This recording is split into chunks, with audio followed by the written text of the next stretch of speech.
चलो भाई देखो अब मैं क्या करता हूं। कुछ क्रियाकलाप ही इस तरह के थे कि बदलाव लाना बहुत अनिवार्य अपरिहार्य हो गया था, लाना ही पड़ता। जो किरण रिजिजू ने कहा कि ये नहीं आता संशोधन, तो साहब पार्लियामेंट भी शायद वक्त का होता। राजकुमार भाटी जी, अभी बदत है भाई, अभी बदत है। क्या क्या बदलेंगे प्रधानमंत्री जी? इतिहास बदलेंगे, भूगोल बदलेंगे, समाज विज्ञान बदलेंगे, संविधान बदलेंगे, देश की लोकतंत्र को बदलेंगे, देश की सोच को बदलेंगे।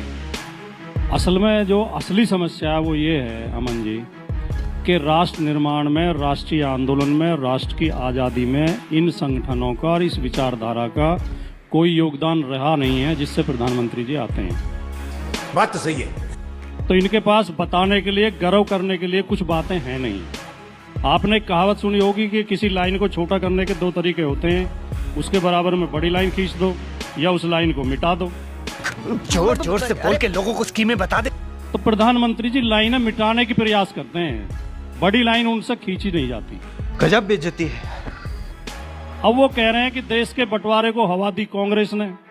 अब जिस व्यक्ति ने इतिहास पढ़ा होगा, अभी तो बहुत लोग ऐसे जीवित हैं इस देश में जो 1947 के समय मौजूद थे, या नहीं भी थे तो उस समय के अखबार हैं, उस समय के रिकॉर्ड हैं। देश की आजादी की जब लड़ाई चल रही थी 1857 के बाद ही अंग्रेज इस बात को समझ गए थे कि भारतीयों को बांटे बिना हम इस देश पर शासन नहीं कर सकते। तो उन्होंने डिवाइड एंड रूल की पॉलिसी अपनाई, हिंदू मुसलमान को आपस में लड़ाओ। तो अंग्रेजों ने ही मुस्लिम लीग का गठन कराया, मुस्लिम लीग को वही फाइनेंस करते थे, और हिंदू महासभा को भी अंग्रेज ही फाइनेंस करते थे। हिंदू महासभा का गठन भी उन्होंने ही कराया। कोई मुझे जवाब दे दे, शहजाद भाई दे दें कि सावरकर को 60 रुपये महीना किस बात का देते थे अंग्रेज, और 60 रुपया जब देते थे जब प्राइमरी के टीचर की सैलरी 15 रुपये महीना होती थी। आज प्राइमरी के टीचर की सैलरी 50,000 रुपये है, यानी कि आज का 2 लाख रुपया देते थे अंग्रेज। किस बात के लिए देते थे? जिन्ना से कहते थे हिंदुओं के खिलाफ बोलो, और सावरकर से कहते थे मुसलमानों के खिलाफ बोलो। इन दोनों के बयानों ने, इन दोनों की नफरत ने, इन दोनों के दो राष्ट्रवाद के सिद्धांत ने भारत का बंटवारा किया।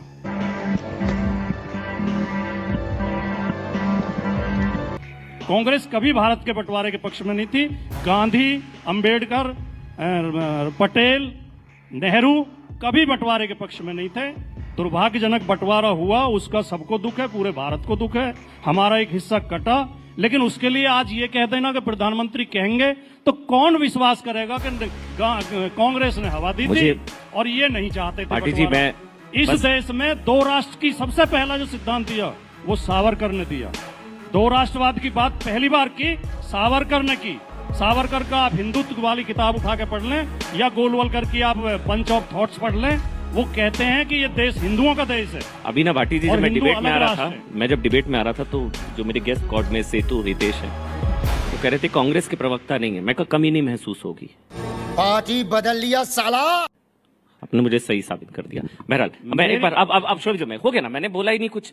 आपकी दोस्ती इतनी गाड़ी है कांग्रेस के साथ, कांग्रेस पूछ नहीं रही है आपको, और आप कांग्रेस के बचाव में आप ऐसा मैदान में उतरे हैं प्रभु, कांग्रेस के सम्मान में आप ऐसा मैदान में उतरे हैं कि कांग्रेस भी कहेगी इतना तो हम अच्छे नहीं जितना भाटी जी बता रहे हैं। बेकार है भैया, मैं तो टूट गया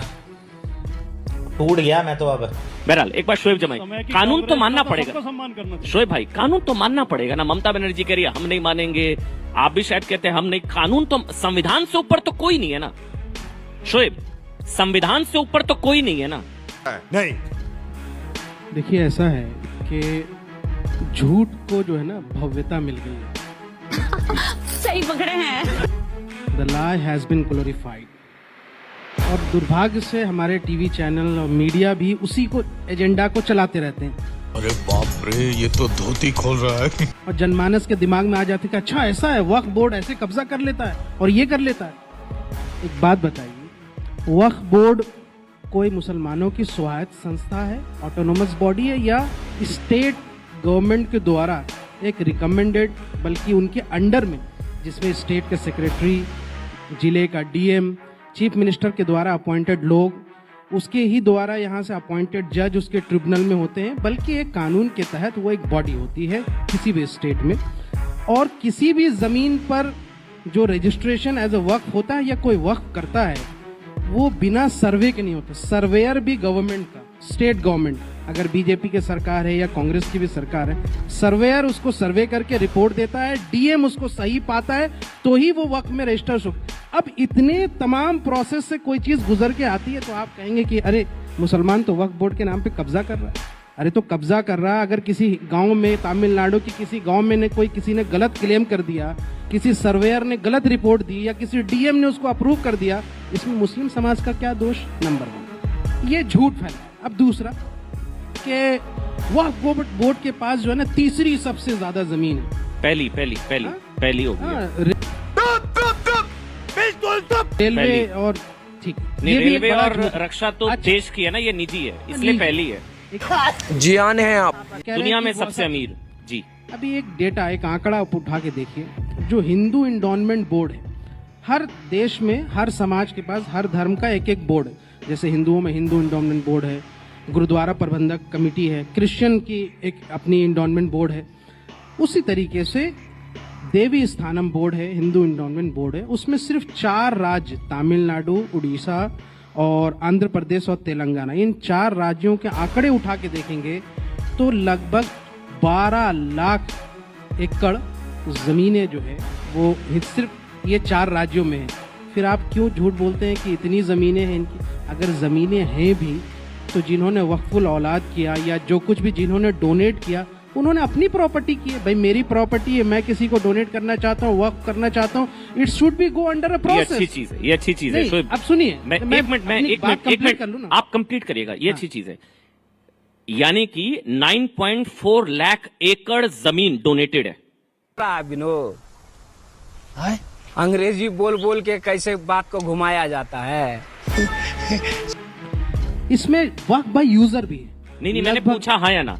9.4 लाख एकड़ जमीन डोनेटेड है सिर्फ। कह दो कि ये झूठ है। डोनेटेड है, ये सिर्फ डोनेटेड है। तो आप तो कहते भी- हैं मुसलमान इतना पिछड़ा हुआ है, इतनी जमीन। ये तो बात है ना। गरीब मुसलमान, पिछड़ा मुसलमान, जमीन 10 लाख एकड़। इस बात को मोदी लेकर- राज में अच्छी तरक्की हुई है नहीं? क्या बात है सर, क्या बात है सर, क्या बात, ये बात है। मैं इस बात को लेकर कभी नहीं कहता कि वक्फ बोर्ड के अंदर करप्शन नहीं था। स्टेट गवर्नमेंट की निगरानी में, चाहे बीजेपी की सरकार हो या कांग्रेस की हो या किसी अन्य पार्टी, हर राज्य सरकार के अंदर जो भी वक्फ बोर्ड रहा है उसके अंदर करप्शन हुए हैं, उसमें सबने फायदा उठाया, सभी पार्टियों ने, ये मैंने। लेकिन सुधार के नाम पर आप और उसको बिगाड़ रहे हैं। क्या कि देखिए, इनका कानून इन्होंने बनाया कि भाई आप अगर वक्फ करना चाहते हैं तो you should be practising Muslim for the at least 5 years। Practising Muslim का क्या क्राइटेरिया होगा? दाढ़ी टोपी होगी तब। उसके घर में नमाज पढ़ते नहीं पढ़ते आप कैसे देखेंगे? लेकिन प्रैक्टिसिंग मुस्लिम होना जरूरी है वक्फ करने के लिए। लेकिन आप वक्फ बोर्ड में, सेंट्रल काउंसिल में 2 नॉन मुस्लिम अनिवार्य हो सकते।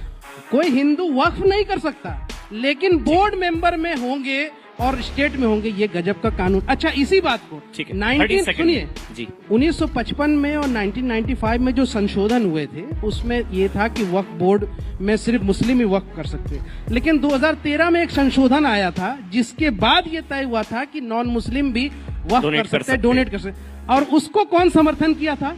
लाल कृष्ण आडवाणी जी, सुषमा स्वराज जी। बीजेपी ने ओवरवेलमिंग ये से जो है सपोर्ट किया था। आज इनको लगता है कि शहजाद पूनावाला आप उनसे बड़े नेता हैं, मोदी जी, योगी जी, क्या आडवाणी जी से और सुषमा स्वराज जी से बड़े नेता? अरे तय कीजिए ना भाई, झूठ कर रहे हैं। तो मैं ये कह रहा हूँ कि लाई हैज बीन ग्लोरिफाइड। झूठ ये जो जनमानस के दिमाग में लाया गया। शोएब कॉन्क्लेव है, एक एक करके बोलेंगे। आपने अपनी बात रखी, ये दो आप अपनी बात, मामला नहीं है। बिल्कुल, मतलब हिंदुओं से जमीन लेने में दिक्कत नहीं है, लेकिन ये हिंदुओं किसी दो को समाज बोर्ड का में शामिल मामला लेने नहीं से है। प्रॉब्लम ये है। बस हो गया। सरकार और- अब शहजाद बोलेंगे, एक एक करके प्लीज। शहजाद, वक्फ के अतिक्रमण को हटाने माइक के रख लिए, दीजिए, एक एक करके बोलेंगे। वक्फ बीच में के अतिक्रमण को हटाने के लिए तो कानून है। डिबेट में अतिक्रमण कोई कर ले तो बेचारा पसमानदा कहाँ चला जाए। तो मुझे लगता है इसके लिए भी डिबेट अतिक्रमण कानून भी लाना पड़ेगा। अब सुनिए, एक एक करके मैं जवाब देना चाहता हूँ। दोनों विद्वान प्रवक्ता हैं। राजकुमार भाटी जी ने पहले शुरुआत कर ली कि सावरकर जी ने 2 नेशन थ्योरी की कल्पना की थी। भाटी जी वैसे इतिहास का बहुत ज्ञान रखते हैं, पर सबसे पहले ये बात सर सैयद अहमद खान ने कही थी। खत्म, bye bye, tata, goodbye, गया।